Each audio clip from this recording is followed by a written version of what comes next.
What would you do if the neighborhood HOA president crossed every line and tried to humiliate your family? And then, 2 minutes later, military helicopters landed in your front yard? This isn't a movie clip, it happened to us. I'm watching this unfold from the United States. If you like wild HOA and entitled Karen stories, hit like, subscribe, and ring the bell so you don't miss the next one. It began like so many of those petty HOA battles. A trimmed hedge here, a paint shade police there.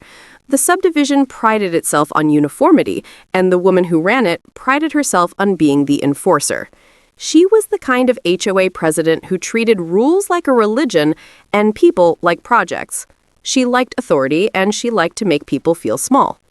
My daughter lived with me for a season while she worked nearby. She was 30, steady-handed in a crisis, and had a confidence that sometimes clashed with the neighborhood's fragile sense of order. She planted a vegetable bed at the side of the house, and that became the first minor infraction. Not HOA-approved landscaping.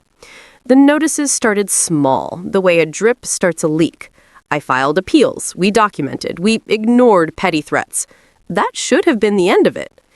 Then the harassment escalated. Anonymous notes turned into verbal bullying. Our mailbox was rifled through. A neighbor's fence mysteriously became property line disputed in Karen's spreadsheet. The community tolerated it because she organized the events, hosted the socials, and knew how to smile for cameras. People who questioned her suddenly found themselves the subject of petty investigations.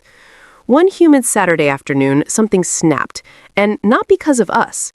A delivery truck left a box on our porch. My daughter stepped outside to pick it up. She was carrying the kind of quiet confidence people mistake for softness. She got things done, she didn't shout, and she didn't ask permission to exist. Karen had been watching from her front window.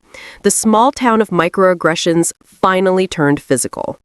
What happened next was ugly and brazen. Karen walked over across our lawn, clipboard tucked under her arm like a badge, and grabbed the parcel from my daughter's hands. When my daughter asked for the box back, Karen escalated. The act was meant to humiliate, a message that rubbed elbows with intimidation. Make the problem small and public, and people will look away.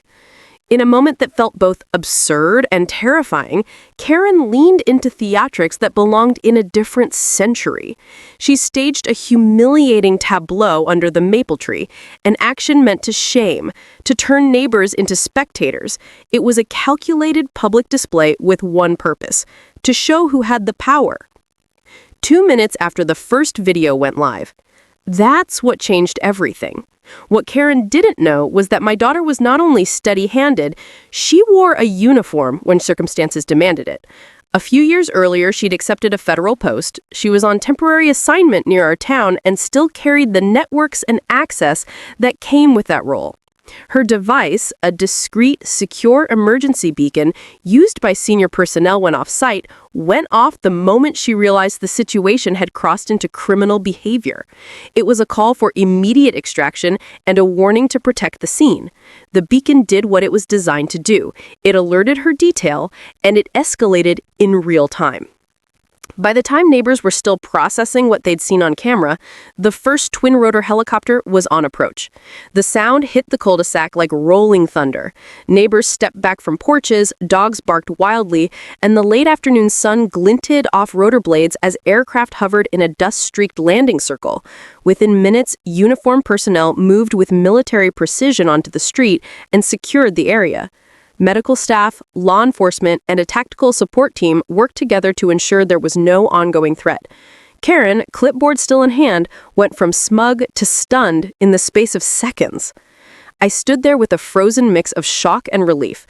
The spectacle drew cameras and calls and 100 different versions of the story. Journalists arrived within the hour. The neighborhood's social feeds lit up with shaky phone footage. Our quiet cul-de-sac had become the stage for an official response that could not be spun away. The footage was unmistakable. Karen's staged humiliation, my daughter's composed stance, and then the arrival of trained professionals who took control of the scene. What followed was swift and uncompromising. Local law enforcement took statements, while federal liaisons coordinated next steps. Karen was detained and interviewed.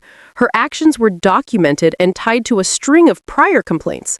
The HOA's internal memo trail, long suspected by several residents to be curated to protect her, was pulled into public view. The county prosecutor flagged the case for review. For the first time, neighbors who once had whispered in private now wanted answers publicly. How had someone been allowed to build a small kingdom of compliance and intimidation inside a community?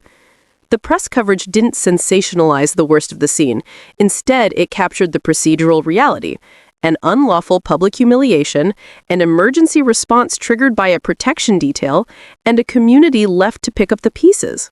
The helicopter footage, a surreal visual for a Monday evening in a quiet suburb, became incontrovertible proof that the incident had escalated to a level beyond petty HOA drama. The political and legal implications followed: criminal charges for assault and public endangerment, temporary protection orders, and a county review of the HOA's governance. The board tried damage control. Emails went out promising cooperation. Some members expressed shock and sorrow. Others tried to deflect. But when the county attorneys set the entire board down and requested records, the deflections ended. Evidence that had existed in whispers suddenly had teeth: documented complaints of harassment, recorded home security footage, the day-by-day ledger of violations that Karen used to justify her crusade, and now a public safety episode that could not be erased by a newsletter. Neighbors who once had been silent began to speak. People who had been afraid of fines and petty investigations realized they had been complicit through silence. The HOA meetings filled with faces who demanded accountability.